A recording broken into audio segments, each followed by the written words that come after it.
Good. Okay. Got a great opportunity this weekend getting back here at home. Excited to finish our season at home, first of all. We have seems like I guess we've been on a every other week type of deal here for a while, so it's exciting to know that we're going to be able to finish here in the Valley. Excited about a night game here in the Valley. That'll be a lot of fun for everybody, and going to be a great week. This is always a special time. I cannot believe it's game 11. It's just crazy, but season seems like it's flown by fast, and just trying to enjoy every second of it with this group of seniors that we have.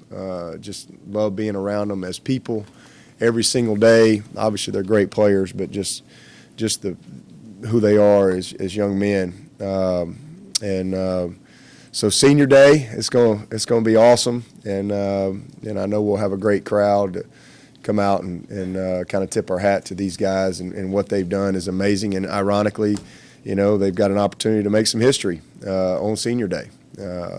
Several different cases of it, whether it be obviously they got a chance to get their 51st win, which is an ACC record. If they can take care of business, and Renfro has a chance to set history with one catch, and career starts for a receiver. Same thing with Christian Wilkins. He's got a chance to make some history. Career starts at D tackle, and Mitch Hyatt, career starts overall. He's already got the snap record, so a lot of neat things in play for these seniors this week. Not to mention just the opportunity to get an 11th win and to stay on track for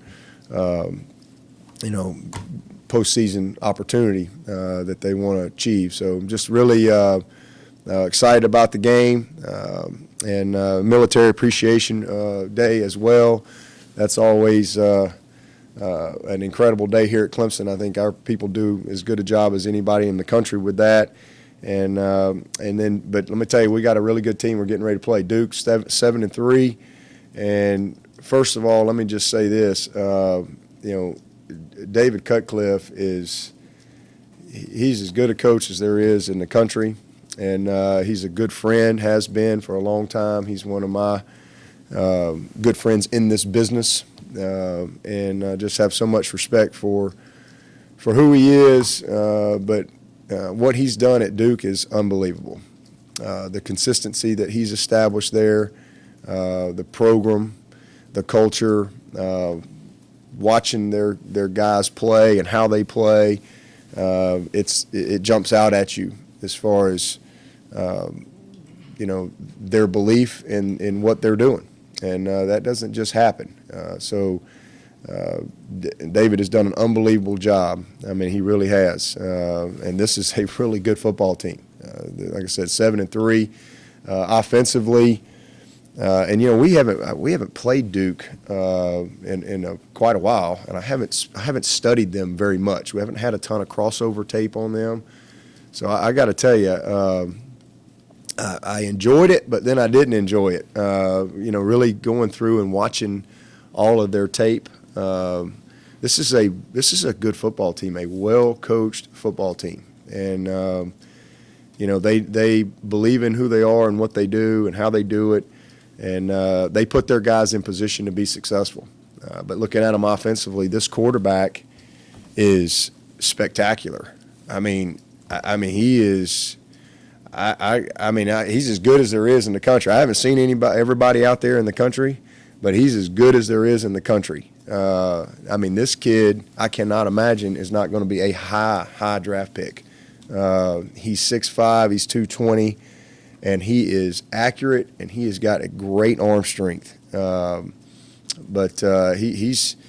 He's a special player, and I think he had last week against North Carolina, he had one run for around 50 yards, had another one for 70 yards. He can run. He can pick them up and put them down.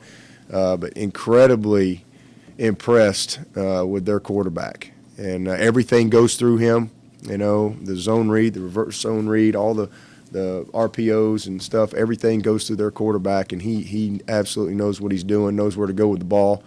And he's surrounded by some really good players. Their receivers are very, very good. 82 is a very polished route runner. At number 3 is quick as a hiccup. He is fast as lightning and hard to cover in space. Very good tight ends, very cohesive in the offensive line, very well coached, and do a great job. So I don't know if y'all have watched much Duke tape, but y'all are gonna be in for a treat watching this quarterback play. Now he's a special player, and I don't have any doubt that we're going to have our hands full with him, especially with the skill around him. And then their running backs, 25 is a fast, explosive runner. He's averaging 5.5 a carry. So to me, this is one of the biggest challenges that we will have defensively all year with how they play and the people that they have within their scheme. And then defensively, same thing, very well coached. Very well positioned, play a lot of man coverage. They challenge you. They'll mix in some zone stuff and try to disguise that. But they've had a couple injuries. They have 16 is a great player for them. I'm not sure if he's going to be able to play or not. I think he got hurt last week, but this is again just a well coordinated group defensively that is very seldom out of position. So their style of play will force us to have to, win some one-on-one matchups, try to get the ball into some space and try to make some guys miss some tackles because there's going to be some unblocked guys with their style of play. But we're excited about it. They've got 4 road wins as well, including one of those road wins at Northwestern, which Northwestern just won. I don't know what the divisions are called in the Big Ten, but they won the division, one side of the Big Ten, and so they'll be playing for their conference championship. And Duke went to Northwestern and won. So this just gives you a little bit of insight into who they are and what they're capable of doing. So excited about the challenge and look forward to being in the Valley Saturday night and having a great atmosphere to honor our seniors. And I know our guys are excited about it. And really proud of our team for, again, how they performed last week and finishing up our road schedule undefeated and being able to go up there and take care of business. Were you able to finally connect with the BC quarterback? I called him and left him a voicemail. I did not talk to him, but did call and leave him a voicemail and went back and forth with Coach Adazio, and he said he's doing much better. You mentioned Coach Cutcliffe. When and how did you originally meet him? How long have you known him? Well, he's an old Alabama guy. First of all, Banks High School, and we never worked together, but 13 years at Alabama, you meet a lot of people that are connected to the university over that time, and he was always at Tennessee for years and years. So we crossed paths many times over the years, and then he was the head coach at Ole Miss, and Marion Hobby was a mutual friend, and got to know him even more through Marion. When Marion was with him at Ole Miss, and then Marion was with him at Duke. I actually hired him from Duke, but so just in the coaching business over the years, and then both of us having the tie to Alabama, and then all his years at Tennessee and playing him every year, just got to know him a little bit, and then over my, I guess. This is my 10th year, so he came into the league the same year that I got the interim job. I think it was his first year. So we've kind of been together the whole time in this league, and so for the last 10 years, have gotten to know him really well. And he's always on the Nike trip and stuff like that, so I get to spend a good amount of time with him, and just got such a great amount of respect for who he is. I mean, he's a good man. He's a heck of a football coach, and he's just consistent, and he's all about the right things. He's definitely one of the good guys in this profession. Have you faced a quarterback as good as Daniel Jones this year? Well, obviously the kid at Syracuse, Dungy, is a great player. Finley's a great player at NC State, and this guy's as good as there is out there. I mean, he's big, and like I said, accurate, and can fly. I mean, he's just pulling away from people on tape at 6'5". So he's the whole package, and ton of arm strength, can make all the throws. With all four safeties really developing a lot this year, what kind of role has Mickey Kahn played in that, and kind of what is his coaching style? Oh, Mickey's done a great job.